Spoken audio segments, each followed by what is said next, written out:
On the evening of November 17, 1965, the Viet Cong 1st Regiment overran a regional garrison defending the capital of the Khe Sanh Valley.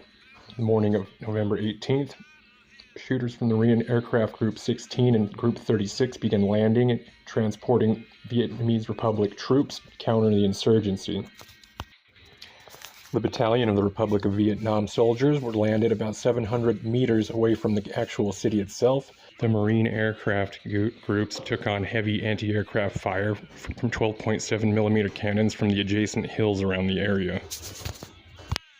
Out of the 30 helicopters, 17 were hit, and then there was one casualty. They had instructed the 2-7 to halt the operation because the fire was so heavy. They had called in and had the F-4B and the A-4 bombing the hills around the area.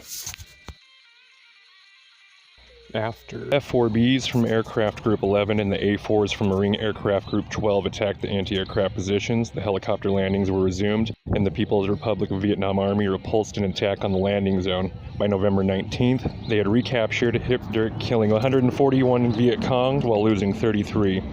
On November 20th, the two battalions were withdrawn from Hep Dirk to support a counterattack against the People's Army of Vietnam in the southern I Corps area. December 4th, the Marine Amphibious Assault Commander, LG Lieutenant General Lew Walt, met with the Corps Commander, General Nguyen Chan Thi, to discuss worsening security situations in the Khe Sanh Valley, and they agreed to mount a joint operation there to neutralize the Viet Cong forces. On December 5th, they activated Task Force Delta, commanded by the 3rd Marine Division Deputy Commander Melvin Henderson, to control operations of the 3rd Battalion, 3rd Marines, the 2nd Battalion, 7th Marines, and Provisional Artillery Battalion formed 11th and 12th Marine Regiments. Operation Harvest Moon, Task Force Delta. By December 7th, Henderson and the Southern Vietnamese Army counterpart Ho Nguyen Lan, commander of the 2nd Division, completed planning the operation, which called the Republic of Vietnam Military 5th Regiment, comprising the 1st Battalion and the 11th Ranger Battalion, to advance along Route 534 from Thang Minh to Hep Dirk on 8th of December, and then on 9th of December, the 2-7 Marines would be landed by helicopters southwest of Khe Sanh, where the Viet Cong's 1st Regiment was suspected to be operating, and force them eastward towards the Republican Vietnamese military force. And this would be a true test of the mettle of the Marines serving in the 2-7. Helicopter insertions were still a brand new tactic. They were the fastest way to get around the terrain and into the valleys of Vietnam. However, also a potential hazard and danger because of anti-aircraft guns. They could shoot down and take down more soldiers and Marines just in one helicopter crash. At 6:45 on December 9th, the Viet Cong's 60th and 80th Battalions hit the Republic of Vietnam Army's 1st Battalion position, overrunning the battalion and the 5th Regiment command post, killing the 5th Regiment commander, scattering the remaining forces. Viet Cong simultaneously assault on the 6th Regiment position to the north.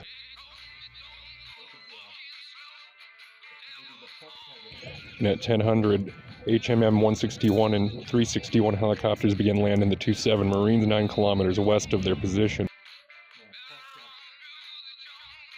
They moved northeast, establishing a defensive position 2.5 kilometers from the landing zone, and by late afternoon, by 1400, HMM 261 began landing the 3-3 at 2.5 blocking position in 1st Battalion by 3:30. December 10th, 2-7 Marines continued eastward, fighting all their way up to aid the 3-3 Marines. At 6:45 on December 9th, the Viet Cong's 60th and 80th Battalions hit the Republic of Vietnam Army's 1st Battalion position, overrunning the battalion and the 5th Regiment command post, killing the 5th Regiment commander, scattering the remaining forces. Viet Cong simultaneously assault on the 6th Regiment position to the north.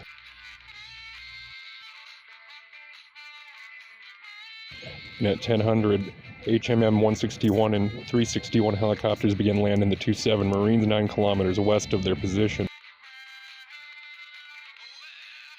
They moved northeast, establishing a defensive position 2.5 kilometers from the landing zone, and by late afternoon, by 1400, HMM 261 began landing the 3-3 at 2.5 blocking position in 1st Battalion by 3:30. December 10th, 2-7 Marines continued eastward, fighting all their way up to aid the 3-3 Marines. During the course of the day, Henderson ordered Task Force Delta headquarters to move 3 times, severely disrupting command and communications. December 10th, Major General Walt had relieved Brigadier General Henderson due to this folly. Brigadier General Platt had ordered Company G of the 2-7 Marines to aid and assist and support the 1-2 Marines, rendezvousing with them at 0300 on December 11th. That same morning, Company Fox of the 2-7 had seized and captured Hill 44 with minimal resistance and opposition. 3-3 Marines met Hill 44 rendezvous for the next step in the process of the operation. On the morning of December 11th, Platt ordered the 2-7 to capture Hill 407. They achieved unopposed, while the 3-3 Marines searched north of the hill, meeting minimal opposition. Platt suspected the Viet Cong had retreated to the Phuoc Ha Valley, 5 kilometers southeast and running parallel to the Khe Sanh Valley, also known as the Viet Cong base area. On the afternoon of the 11th, William Dupuy, Chief Staff of Operations of Military Assistance Command for Vietnam, visited Platt's command post, offered him to bomb with B-52s and do strikes before sending any more Marines into the Phuoc Ha Valley. And on the morning of December 12th, the B-52s began hitting the valley hard.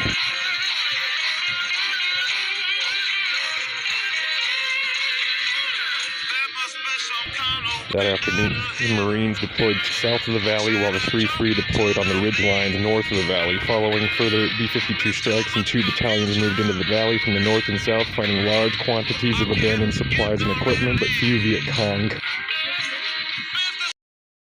While the search of the Phuoc Ha Valley took place, the 2-7 Marines patrolled the Cong River, encountering few Viet Cong, but losing numerous Marines who had to be evacuated for trench foot.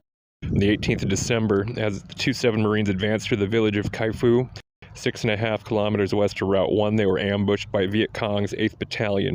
2 Viet Cong companies attempted to separate Company Golf, Company Fox in the lead from the headquarters company, and Company Hotel. 2nd Battalion 9th Marines to the rear, which were also hit by Viet Cong mortar fire. Company G and F turned and attacked the Viet Cong flank, supported by helicopter gunship fire and artillery fire from Battery M of the 4th 11 Marines, allowing the headquarter company to reach Kai Fu. Company H, 2-9 Marines remained cut off and engaged by the Viet Cong, with the company commander killed. The artillery forward observer, Lieutenant Harvey C. Barnum Jr., took command of the company and established a defensive perimeter.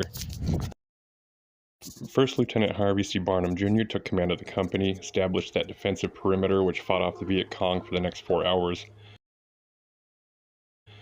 They could rejoin the 2-7 Marines in Kai Fu. The Marines had lost 11 in this battle, while the Viet Cong lost 104. Operation Harvest Moon, Linkeet 18, concluded on the December 20th, 1965. The Marines had 45 casualties, the Vietnamese 90 and 91 missing. The Viet Cong had lost 407 and captured 33. The 2-7 continued to run operations throughout 1965 up to 1970 in Vietnam. Lieutenant Barnum later was awarded the Medal of Honor for his valor and bravery in setting up the defensive perimeter and getting the 2-7 out of that tight spot.